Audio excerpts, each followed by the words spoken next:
What is the skill of noticing, and why should we be using it in our classrooms? The skill of noticing is one of my absolute favorite skills because it provides so much bang for your buck. Let's look at how to use the skill of noticing, and then we'll look at the many benefits it can bring. In short, noticing is essentially the act of reflecting the child's actions back to him without judgment. So what does this look like? You stacked all the dinosaurs on top of each other. Or you put your arms out like this while you were balancing. The most important piece of noticing is that we do it without judgment. We're not judging our children's actions and deciding if they're good or bad. We're simply letting our kids know that we see them and we notice what they're doing. Now you might be thinking, why would I be telling them what they're already doing? Great question. Let's talk about the value of noticing and what it can bring to our kids. First of all, noticing a child is a quick way to create a moment of connection. Noticing a child can take less than 5 seconds, but it helps the child feel seen and delivers a feeling of, my teacher noticed me, which always feels good. But to see the bigger picture, we need to look more closely at the difference between judging and noticing.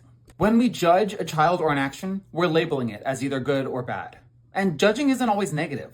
For example, I like the way you're coloring inside the lines is a judgment. It's positive, but we're still judging it as something good.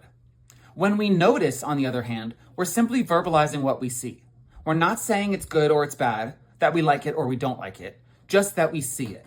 Now, these likely feel very similar, but judging and noticing can teach our children two very different things. When we judge, we teach our children to look outward for external validation. Now, we all like external validation, and that's okay. The goal is not to create children who are immune to other people's input. The goal is to help children learn who they are on the inside. When we notice, we teach children to look inside instead of out.